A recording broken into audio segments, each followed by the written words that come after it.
नमस्कार मेरे प्यारे दोस्तों, मैं हूं आपका होस्ट शेफ धीरज। आज इस वीडियो में हम लोग बात करने वाले हैं how to start a tea cafe और अ टी क्यूएसआर। आप एक टी कैफ़े और टी क्यूएसआर कैसे स्टार्ट कर सकते हैं। यहाँ पे हम लोग किसी भी प्रकार के फाइनेंशियल, बिजनेस प्लान, इन्वेस्टमेंट्स की बात नहीं करने वाले हैं। हम लोग बात करने वाले हैं कि आपका थॉट प्रोसेस क्या होना चाहिए अगर आप एक टी से रिलेटेड कोई भी बिजनेस करना चाहते हो, कैफ़े या क्यूएसआर, या फिर आप बोले तो एक छोटा सा स्टॉल भी हम लोग बोल सकते हैं।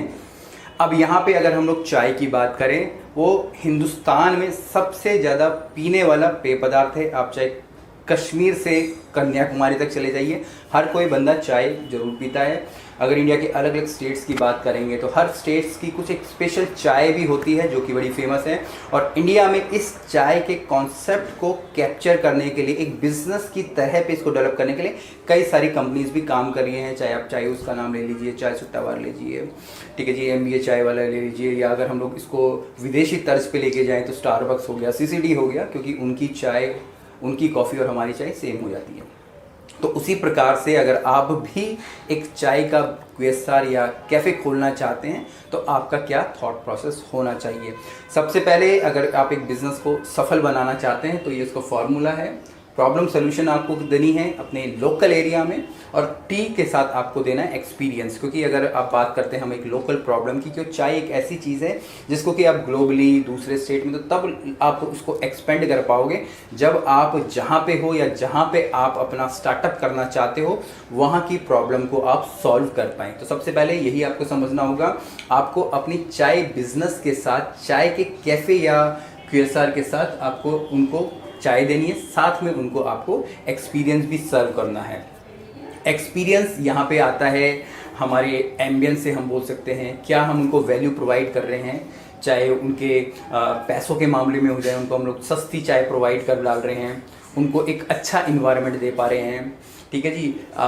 एक्सपीरियंस से मैं बोल सकता हूँ कि हमारे कस्टमर सर्विसेज कैसी हैं। तो इन सब चीज़ों को जो कि लोकली हमें नहीं मिल पाती। अगर आप किसी चाय के ठेले पे चले जाए तो आपको कहीं हाइजीन नहीं मिलेगी, कहीं चाय बनाने वाला आपको प्रॉपर ग्रूम्ड नहीं मिलेगा, या कहीं पे आपको बैठने की जगह नहीं मिलेगी। हो सकता है कि कहीं आप नाले के कोने पे आप खड़े हों, कहीं आप किसी ठेले पे चाय पी रहे हो तो आपको प्रॉपर बैठने की जगह नहीं मिल रही है। तो वो सारे एक्सपीरियंस होते हैं जो कि आप इसके साथ अपने एक क्यूएसआर या फिर कैफ़े के साथ इन्वॉल्व करके अच्छी चाय के साथ उनको एक प्रॉब्लम का सलूशन दे पा रहे हो। अब 3 चीज़ें यहाँ पे आपको मेन ध्यान में रखनी है अगर आप अपना क्यूएसआर और कैफ़े चाय का स्टार्ट करना चाहते हो। सबसे पहले होता है लोकेशन। लोकेशन सबसे ज़्यादा इम्पॉर्टेंट हो जाता है, क्योंकि लोकेशन जहाँ भी हो एक अच्छी लोकेशन होनी चाहिए, और उस लोकेशन के बाद ही आपकी जो बोल सकते हैं वहाँ पे इन्वेस्टमेंट्स पता चलेगी, क्योंकि काफ़ी सारा खर्चा आपकी मशीनरी पे भी होने वाला है। पर एक्चुअली में देखा जाए मशीनरी पे अगर सिर्फ चाय का ही कॉन्सेप्ट है तो उतना खर्चा नहीं होता है, बट जो आइड साइड की चीज़ें होती हैं वो काफ़ी सारी हो जाती है। अगर एक किचन की सेटअप की बातें करें, लोकेशन के ऊपर ही आपका रेंट डिपेंड करने वाला है। अगर आप एक अच्छा इंटीरियर करना चाहते हो, चाहे छोटा हो बड़ा हो, कैसा भी इंटीरियर करना चाहते हो, चाहे आपके पास 500 स्क्वायर फीट जगह है, 1000 है, 1200 है, तो टोटली उसके ऊपर इन्वेस्टमेंट हो जाएगी। एक जनरली अगर मैं बात करूँ तो हम लोग 1 लाख रुपए से भी स्टार्ट कर सकते हैं, और चाहे तो हम लोग उसको 3 से 10 लाख भी ले जा सकते हैं। एक जनरली मैंने आपको रफ आइडिया यहाँ पे बताने की कोशिश करी है। जब आपके दिमाग में लोकेशन आ जाती है तो दूसरा आपको वहाँ पे पता करना पड़ेगा, या आपके दिमाग में होनी चाहिए, वो है आपके कंपटीशन। जी हाँ, आपने जो भी प्रॉब्लम यहाँ पकड़ी है जिसको कि आप चाय के साथ सॉल्व करना चाह रहे हो, मान लीजिए कोई कॉलेज है, कॉलेज के जो बच्चे हैं उनको बैठने की कोई जगह नहीं मिल रही है, आप उनको चाय दे रहे हो, साथ में कुछ और खाना भी दे रहे हो, चाय मेन है यहाँ पे, साथ में उनको एक्सपीरियंस दे रहे हो, बैठने की जगह दे रहे हो, अच्छा इन्वायरमेंट दे रहे हो, तो वो आपके पास वहाँ पे आ रहे हैं। पर आपको ये भी देखना होगा इस लोकली प्रॉब्लम को बाकी लोग और कौन सॉल्व करने की कोशिश कर रहे हैं, या वो उनको चाय तो दे रहे हैं या उनको उस प्रकार के पेय पदार्थ तो दे रहे हैं, बट बाकी की चीज़ें वो नहीं सॉल्व कर पा रहे हैं। तो कंपटीशन को देखना बहुत ज़्यादा ज़रूरी है। चाहे आप प्राइसिंग के मामले में ले लीजिए, कोई और कैफ़े होगा उसके मामले में ले लीजिए, या ढेर सारी फ्रेंचाइजी हो सकता है कि वो भी आपके आजू बाजू में खुल गई हो, तो उस तरीके से आपको सोचना है, आपको कॉम्पिटिशन का वहाँ पर ध्यान रखना है। तीसरा और जो सबसे इम्पॉर्टेंट यहाँ पे हो जाता है आपके प्रॉफिट मार्जिन। आपको ये आइडिया होना चाहिए कि आपकी चाय की रेसिपी क्या है। क्योंकि अगर मैं चाय की बात करूँ, सिंपली अगर मेरे को दूध लग रहा है, चाय पत्ती लग रही है, पानी लग रहा है और चीनी लग रही है, 4 चीज़ें होती हैं। बाकी इलायची, अदरक आप बोल दीजिए, काली मिर्च आप बोल दीजिए, अलग अलग प्रकार के इंग्रेडिएंट्स बोल दीजिए। बेसिक अगर मैं बोलूँ तो 3-3.5 रुपये की हमको चाय बनती है। आप अपने घर में भी कैलकुलेट करके देख सकते हैं। मेरी एक वीडियो कॉस्टिंग के ऊपर थी, आप उसे देखेंगे तो आप घर में ही अपनी चाय का जो प्राइस है वो कैलकुलेट कर पाएंगे। जब आपको आपके चाय की कीमत पता चल गई है कि भाई मेरी चाय 3.5 रुपये की पड़ रही है, उसके बाद थोड़ी उसकी पैकेजिंग भी आप लगा सकते हैं। आप कुल्हड़ में देना चाहते हैं क्योंकि कुल्हड़ बड़ा चल रहा है आजकल, ट्रेंड में है।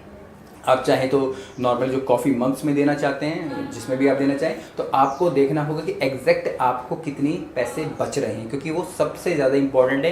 कहीं ये तो नहीं जो आप रेसिपी फॉलो कर रहे हैं या जो रेसिपी आप बाद में फॉलो करेंगे बनाएंगे वो इतनी महंगी पड़ रही है कि आप 10 रुपये की भी चाय बेच रहे हो पर आपको कोई प्रॉफिट नहीं हो रहा है। साथ साथ यहाँ पे प्रॉफिट मार्जिन में एक चीज़ और ऐड करना चाहूँगा, आपको चाय के साथ कई सारे और भी चीज़ें बेचनी पड़ेंगी। मान लीजिए आप वहाँ पे बिस्किट्स दे रहे हैं, कुछ स्नैक्स दे रहे हैं, कुछ हो सकता है कि हल्का फुल्का खाने का आइटम भी रख रहे हैं, पिज़्ज़ा पास्ता रख लीजिए, बर्गर रख लीजिए, तो वो आपके कैफ़े के लिए, टी कैफ़े टी QSR के लिए एक प्लस पॉइंट हो जाते हैं। तो इन 3 चीज़ों को ही आपको सबसे पहले ध्यान में रखना है अगर आप अपना एक टी का बिज़नेस करना चाहते हो। अब तो टी में इतने सारे वेरिएशन हो सकते हैं, कहीं पे चॉकलेट चाय मिलती है, मिंट चाय मिलती है, इलायची चाय मिलती है, ठीक है जी। आपको हो सकता है कि आने वाले समय में बियर की भी चाय मिलने लग जाए। मैंने बोल दिया, देखिए क्या पता कुछ समय बाद बियर की भी चाय बिकने लग जाएगी, नॉन अल्कोहलिक बियर टी, ठीक है जी, वो भी हो सकता है। तो ये सारी चीज़ें इतने ट्रेंड आप मैं बोल दूँगा। अभी जैसे ईरानी चाय है हमारी, हम लोग कटिंग चाय बेचते हैं, चाय के साथ हम लोग वड़ा पाव बेचते हैं, कटलेट बेचते हैं, तो ये सारे कॉन्सेप्ट्स हो सकते हैं। तो बेसिकली आपकी जैसे मैंने इन्वेस्टमेंट्स बोला लाख रुपए में भी हो सकता है, 3 से हम 10 लाख तक भी जा सकते हैं, टोटली आपके ऊपर है। पर वो बाद की चीज़ है। सबसे पहले आपको प्रॉब्लम क्या सोल्यूशन दे रहे हो, आप किस प्रॉब्लम को पकड़ के, किस कम्युनिटी को टारगेट करके आप सोल्यूशन देने की कोशिश कर रहे हो, वो सबसे पहले अगर आपको समझ आएगा तब जाके आप अपने बिजनेस को अच्छे से रन कर पाएंगे। उम्मीद करता हूँ आपको ये जो वीडियो है अच्छी लगी होगी, और आप भी अगर टी बिज़नेस करना चाहते हैं तो आप इस वीडियो से कुछ हेल्प ले सकते हैं। बाकी बहुत सारी प्लेलिस्ट है, आप उन्हें जाके देखिएगा ताकि आपको काफ़ी नॉलेज मिल पाए। कुछ भी क्वेश्चन हो कमेंट से नीचे लिखिएगा। फिर मिलेंगे एक नए वीडियो में, तब तक के लिए जय हिंद।